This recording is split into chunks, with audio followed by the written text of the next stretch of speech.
Hello everyone. स्वागत है आपका हमारे चैनल पे। और आज है 4 मार्च और यहाँ पे हम लोग क्या करेंगे, इम्पोर्टेंट न्यूज़ को कवर करेंगे। ओके, आइए फटाफट देख लेते हैं। एक छोटा सा इन्फॉर्मेशन आपके लिए महत्वपूर्ण है। एक सीरीज मैंने स्टार्ट कर दिया है। ठीक है, जो भी बीपीएससी मेंस दे रहे हैं ना इस बार, तो उनको यहाँ पे GS1 का, GS2 का और निबंध के जो पेपर है ना, तो उनसे रिलेटेड टॉपिक को यहाँ पर डिस्कस किया जा रहा है। वीडियो बना के PDF भी प्रदान किया जा रहा है। तो जो लोग भी इंटरेस्टेड हैं, आप लोग टेलीग्राम से जुड़ सकते हैं।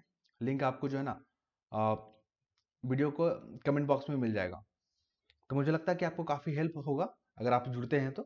बिल्कुल भी कोई फ़ी वगैरह नहीं है, निःशुल्क है और उस वीडियो का आनंद आप लोग ले सकते हैं। ओके, तो आइए फटाफट देखते हैं हम लोग। ये कोटेशन जो है मैं बार बार दिखा रहा हूँ। महिलाओं से जुड़े हुए अगर प्रश्न आते हैं ना, नारी सशक्तिकरण को लेकर, एम्पावरमेंट को लेकर, तो आपको जो है ना ये कोटेशन याद रखना है। इसमें महात्मा गांधी जी का इंपॉर्टेंट है ये वाला, कि एक शिक्षित महिला एक पूरे समाज को शिक्षित करती है। ठीक है, अगर एक महिला पढ़ी लिखी होती है ना, तो मेरा पूरा समाज पढ़ा लिखा होता है। तो आप समझ सकते हो महिलाओं का पढ़ना कितना जरूरी है, उनका इंपॉर्टेंस को आप समझ सकते हो। ठीक है, ये हो गया। दूसरा यहाँ पर बात देख लीजिए यहाँ पे, और यहाँ पे स्वामी विवेकानंद जी का यहाँ पे कोटेशन को देख लीजिए। महिलाएं कंधे से कंधा मिलाकर ना चले। ओके, यहाँ पे जो है, यहाँ पे देखिए, कोई भी देश तब तक महान नहीं बन सकता जब तक उसकी, हाँ, और ये थोड़ा कोटेशन में मुझे गलत लग रहा है, इसको मैं देख लूंगा। ठीक है, आप यहाँ पे दूसरा वाला आप याद कर सकते हैं, मलाला यूसुफजई। ये पाकिस्तान की हैं, इनको नोबेल प्राइज भी मिल चुका है। जब महिलाएं एकजुट होती है ना, तो कुछ भी हासिल कर सकती है। आप यहाँ पे सेल्फ हेल्प ग्रुप को देख सकते हैं, वहां पर महिलाएं इकट्ठा होती है। ठीक है, आपस में ही जो यहाँ पे जो होती है व्यापार करती है, लोकल लेवल पे करती है ना, सेल्फ हेल्प ग्रुप एक दूसरे का मदद करके। तो यहाँ पे आप देख सकते हैं। और यहाँ कुछ और खास है, रानी लक्ष्मीबाई का आप यहाँ पे कोटेशन याद कर सकते हैं। हर नारी के अंदर एक शक्ति होता है, बस उसे पहचानने की जरूरत होता है। तो जब भी नारी से जुड़ा हुआ मुद्दा प्रश्न आता है, आप ये सब चीज को यूज करेंगे। ओके, फिर हम लोग देखते हैं पर्यावरण से। अभी तो आपके हर एग्जाम में अगर आप मेंस वगैरह दे रहे होंगे, तो पर्यावरण को लेकर तो क्वेश्चन रहता ही है, 2-3 क्वेश्चन। तो यहाँ पे जो है आप गांधी जी के कोटेशन को याद करेंगे। मैं बार बार इसलिए यहाँ पे ला रहा हूँ ना, क्योंकि जब तक आप 10-12 बार 20 बार अगर पढ़ोगे नहीं, प्रैक्टिस नहीं करोगे ना, तो याद नहीं रहता एग्जाम के टाइम में। क्योंकि एग्जाम के माहौल में इतना प्रेशर रहेगा एग्जाम हॉल में, कि आप सोच ही नहीं पाओगे सब चीज़ के बारे में। तो बार बार दिखते रहिए, ऑटोमेटिक याद हो जाता है। जैसे कि यहाँ पे महात्मा गांधी जी ने कहा था कि पृथ्वी हर किसी की जरूरत पूरी करने के लिए क्या है, उनके पास पर्याप्त साधन है, लेकिन लालच को पूरा करने को नहीं है। तो इस पे हम लोग काफी डिटेल में बात कर चुके हैं प्रीवियस वीडियो में, आप लोग जाकर देख सकते हैं वहां पे। आप जिस बदलाव को दुनिया में देखना चाहते हैं ना, पहले खुद में लाएं। ये भी महात्मा गांधी के द्वारा दिया गया है। फिर है यहाँ पे, मनुष्य जो है, आप और हम है ना, वो स्वामी नहीं है प्रकृति का, बल्कि एक सेवक है। हमारा काम है प्रकृति का सेवा करना, तभी तो प्रकृति हमें स्वस्थ जो है इन्वायरमेंट प्रदान करेगी। यदि हम धरती माता का सम्मान नहीं करेंगे ना, तो हमारे भविष्य जो है ना खतरे में चला जाएगा। सादगी में जीना ही प्रकृति के साथ सामंजस्य का सबसे अच्छा तरीका है, ये भी आप याद रखेंगे। अब आते हैं न्यूज पे। आज का न्यूज में फ्रंट पेज में ये था कि प्रधानमंत्री जी यहाँ पर विजिट करने गए थे गुजरात के गिर नेशनल पार्क में। ठीक है, हम लोग बात करेंगे कि कौन कौन से महत्वपूर्ण मुद्दे हैं। लेकिन देखिए, अभी तो 100+ जो है आपको नेशनल पार्क या वाइल्ड लाइफ सेंचुरी देखने को मिलेगा। सभी को याद करना पॉसिबल है? कोई लोग याद कर लेते हैं, लेकिन नॉर्मल आदमी के लिए पॉसिबल नहीं होता कि सब चीज याद रखे, क्योंकि आपको बहुत कुछ पढ़ना होता है। तो फिर करें क्या? ऐसे में एक ही समाधान है इसका, कि जो नेशनल पार्क या वाइल्ड लाइफ सेंचुरी न्यूज में आ जाता है, जो चर्चा का विषय बन जाता है, आप उसके बारे में तो पढ़ सकते हैं, उसको तो याद रख सकते हैं। और और इम्पोर्टेंट कब हो जाता है? जब वहां पर प्रधानमंत्री चले जाते हैं। हमारे देश के प्रधानमंत्री अगर किसी जगह पे विजिट करते हैं ना, तो वो अपने आप में इंपॉर्टेंट हो जाता है करंट अफेयर के लिहाज से। ठीक है, तो आपको बता दें यहाँ पे कि गिर नेशनल पार्क या वन जीव अभ्यारण्य है, वो कहाँ पे है? गुजरात में। इसको भी याद रखेंगे आप। और जो ये लायन देख रहे हैं ना, ये मतलब इसको एशियाटिक लायन बोलते हैं इसको। ठीक है, एशियाई शेर। और मात्र यही वो जगह है जहां पर ये लोग पाए जाते हैं।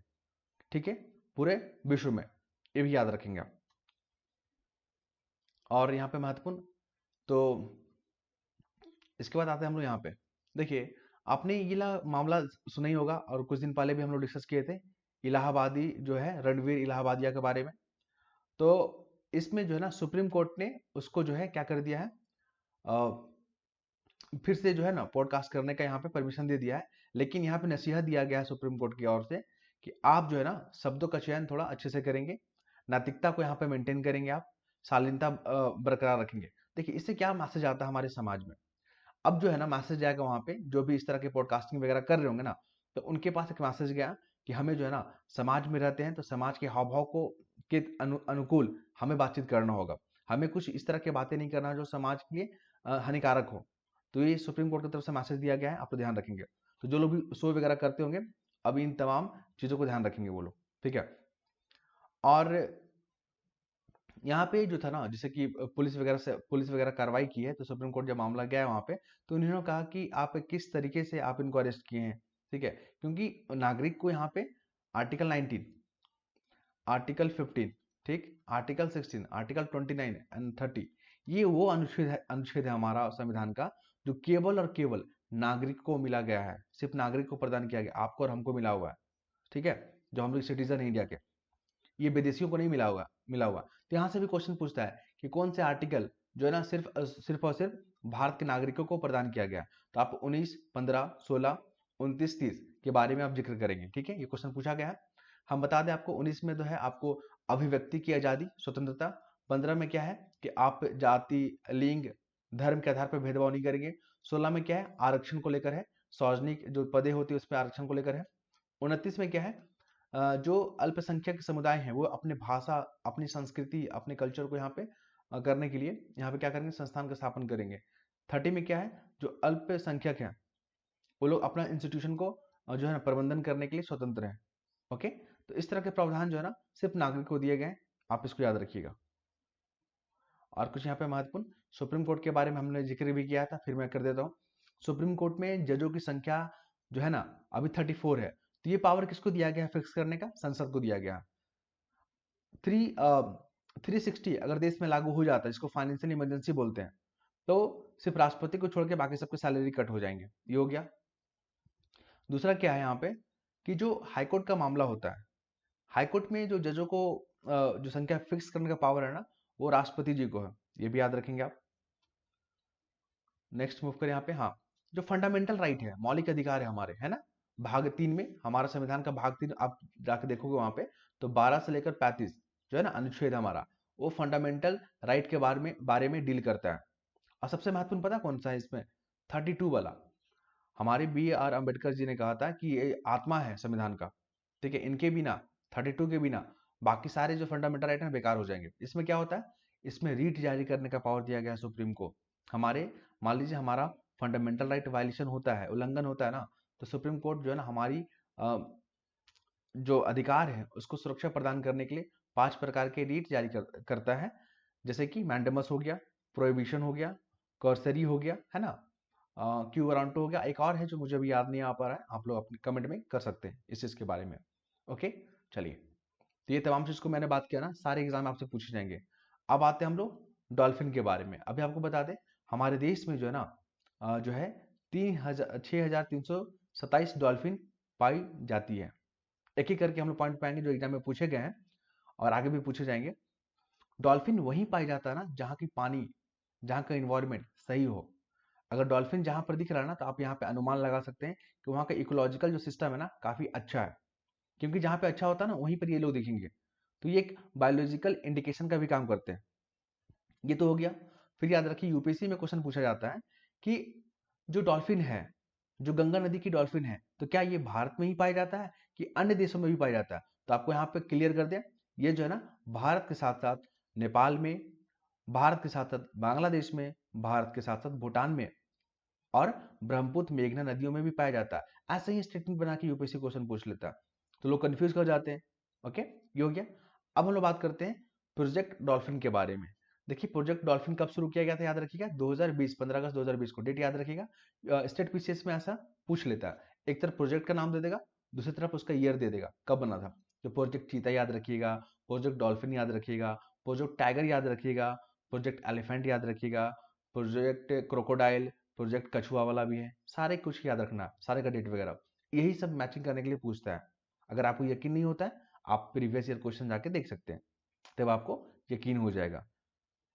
ओके, अब हम लोग बात करते हैं कि जो प्रोजेक्ट चीता था, जिसको हम लोग कहाँ से लेके आए हैं, नामिबिया से और दक्षिण अफ्रीका से लेके आए ना, क्योंकि भारत में तो 1952 में विलुप्त कर दिया गया था चीता को, तो हम लोग जो है नामिबिया से लेके आए हैं। अब जो है कुनु नेशनल पार्क याद रखिएगा, कुनु नेशनल पार्क में ही हम लोग जो है चीता को लाकर रिहेबिलिटेट कर रहे थे अपने जो है इकोसिस्टम में।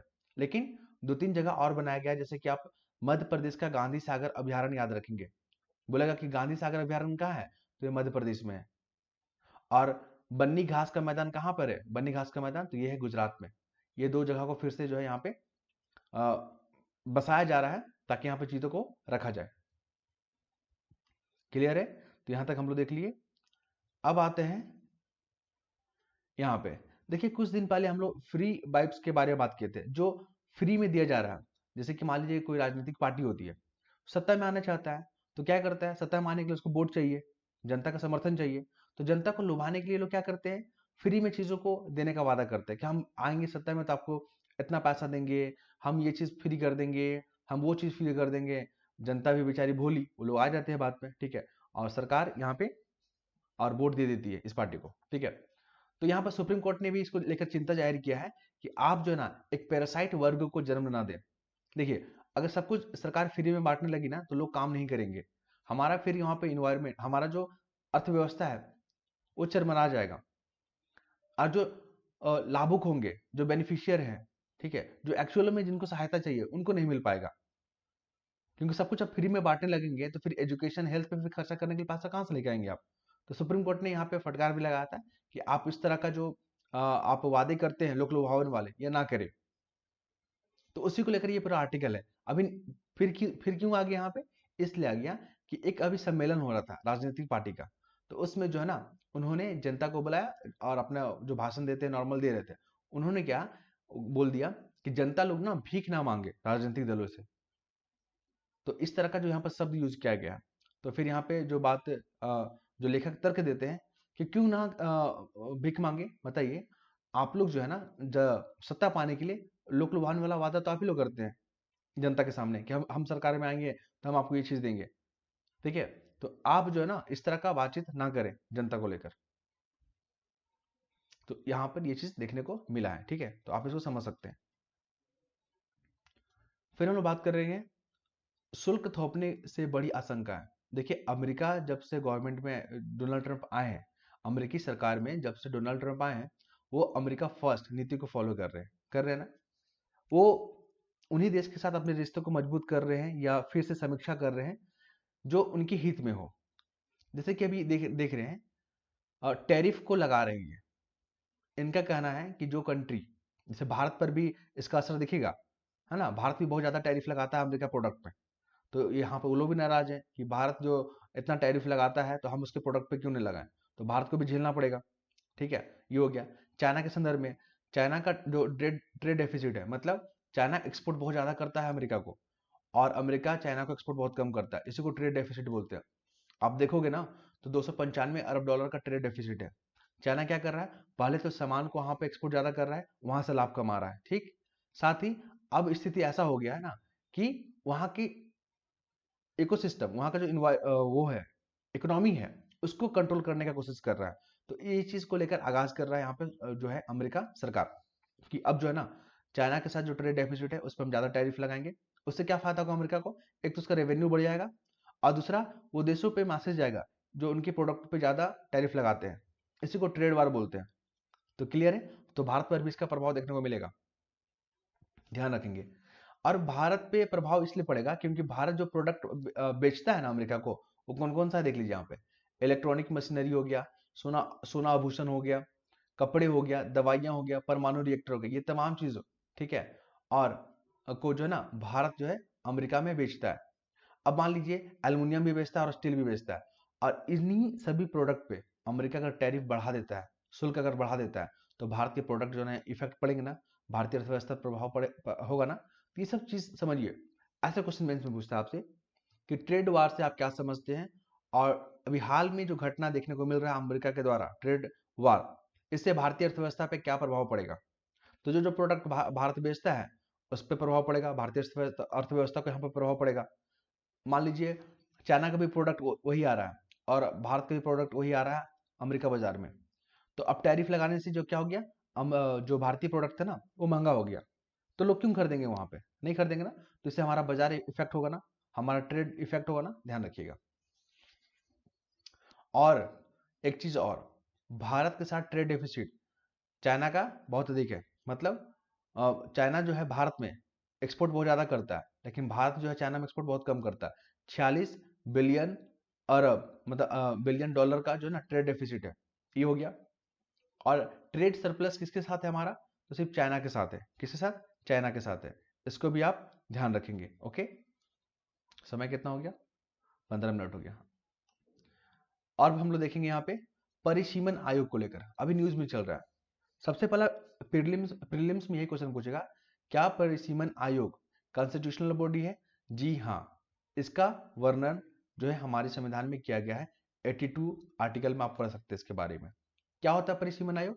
जब सेंसस होता है ना, तो एक परिसीमन आयोग बन के, तो जो सीट वगैरह होते हैं जैसे लोकसभा का हो गया, राज्यसभा का जो प्रतिनिधि होता है, वो देखते हैं कि कहाँ पे बढ़ गया कहाँ पे घट गया। क्योंकि नया जो सेंसस हुआ है उसमें जनसंख्या परिवर्तन देखने को मिलेगा। किसी इलाके में जनसंख्या बढ़ गया तो उसके हिसाब से भी सीट का बंटवारा होगा ना। तो ये काम कौन करता है? परिसीमन। और परिसीमन का जो रिपोर्ट होता है ना, उसको कोर्ट में चैलेंज नहीं करते हैं। ये भी क्वेश्चन यूपीएससी में पूछा गया है। ठीक है, अब हम लोग बात करते हैं यहाँ पे कि दक्षिण के राज्यों को परेशानी क्यों है। दक्षिण राज्यों को परेशानी परिसीमन आयोग से इसलिए है, या केंद्र से परेशानी इसलिए है, जैसे कि तमिलनाडु समेत जो आंध्र प्रदेश है, केरल है, तेलंगाना है, इन राज्यों में ना जनसंख्या को नियंत्रित करने को लेकर काफी अच्छा जो है यहाँ पर प्रयास किया गया और जनसंख्या यहाँ पे नियंत्रण भी हुआ है। लेकिन इनको डर है कि जब सेंसस होगा और इन राज्यों में देखा जाएगा कि पॉपुलेशन जो है घटा है, तो इनकी सीटों की संख्या घट जाएगा, ऐसा इनको डर है। लेकिन केंद्रीय जो मंत्री हैं अमित शाह ने, उन्होंने कहा कि सीट घटने नहीं दिया जाएगा। ये भी आप याद रखेंगे। उसके बाद आप यहाँ पर देखेंगे इजराइल और फिलिस्तीन का जो अभी मामला चल रहा है। गाजा पट्टी का लोकेशन देख लीजिए, यहाँ पे है गाजा पट्टी। ये इजिप्ट है, जिसको मिस्र भी बोलते हैं, इजराइल के साथ बाउंड्री शेयर करता है। जॉर्डन है, जो इजराइल के साथ बाउंड्री शेयर करता है। सीरिया है, वो भी करता है। लेबनान है, वो भी करता है। चारों का लोकेशन याद रखिएगा, इंपॉर्टेंट है, पूछा जाएगा। उसके बाद यहाँ पे पोर्ट देख लीजिए, कांडला पोर्ट, यहाँ पे कोलकाता पोर्ट, यहाँ पे अब चेन्नई पोर्ट बीपीएससी में पूछा इस बार। कोची पोर्ट इस बार भी पूछा, ध्यान रखेंगे। यूक्रेन रशिया फिर से न्यूज में चल रहा है, पता है ना। अभी यूक्रेन की जो प्रमुख है जेलेंस्की, वो अमेरिका में गए थे। अमेरिका और के जो अध्यक्ष थे वहाँ पे डोनाल्ड ट्रंप और यहाँ पे जेलेंस्की के बीच में काफी तीखी जो है बहस हुआ। इस कारण से काफी चर्चा में है वो। तो यूक्रेन जो है ना किन किन देशों के साथ सीमा साझा करता है, जब उससे प्रश्न आएगा ना तो ये मैप बनाने के लिए आपको काम आएगा। यूक्रेन से आप रशिया को दिखा दीजिए, बेलारूस को, पोलैंड को, स्लोवाकिया को, हंगरी, रोमानिया। और ये जो पूर्वी वाला इलाका है जैसे कि खार्किव, लुसांक, ठीक है, मारिपोल, खेरसोन, ये सब जो है ना यूक्रेन वाला क्षेत्र है, जो कि न्यूज में रहा है। अब क्वेश्चन पूछेगा आपसे, क्रीमिया को 2014 में रशिया ने क्या कर लिया था, कब्जा कर लिया था। इसी घटना के आधार पर इसको जो है ना G8 से बाहर कर दिया गया था। G8 में पहले 8 मेंबर था, उसमें रशिया भी था, लेकिन फिर इस तरह की घटना के बाद इनको यहाँ से निकाल दिया गया। ओके, ध्यान रखिएगा। अभी मणिपुर न्यूज में चल रहा है, और अरुणाचल प्रदेश न्यूज में चल रहा है, असम भी न्यूज में चल रहा है। इस कारण से यहाँ पे नॉर्थ ईस्ट का देख लीजिएगा, असम जो है किन राज्यों के साथ सीमा साझा करता है, यहाँ पे मणिपुर किन राज्यों के साथ सीमा साझा करता है। ये सब क्वेश्चन बार बार पूछा जाएगा आपसे। ये बांग्लादेश देख रहे हैं ना, सबसे ज्यादा बाउंड्री हमारा इसी के साथ लगता है, 4096 किलोमीटर। अभी आपने देखा होगा कि गंगा नदी को लेकर यहाँ पे जो है ना समझौता होगा, ठीक है। तिस्ता नदी विवाद बांग्लादेश के साथ है, रोहिंग्या संकट म्यांमार के साथ है। तो ये सब चीजों को ध्यान रखिएगा, एग्जाम में यही सब पूछा जाएगा। दो चीज है कि बीपीएससी का जो है ना मेंस को लेकर एक सीरीज स्टार्ट किया गया है, जो डेली आपको वीडियो देखने को मिलेगा। वो रात में हम लोग उसको रिलीज करेंगे, उस वीडियो को अपलोड करेंगे। ओके, और अपना फीडबैक दीजिएगा। और बाकी तो हम प्रयास कर ही रहे हैं बेहतर करने का। धन्यवाद।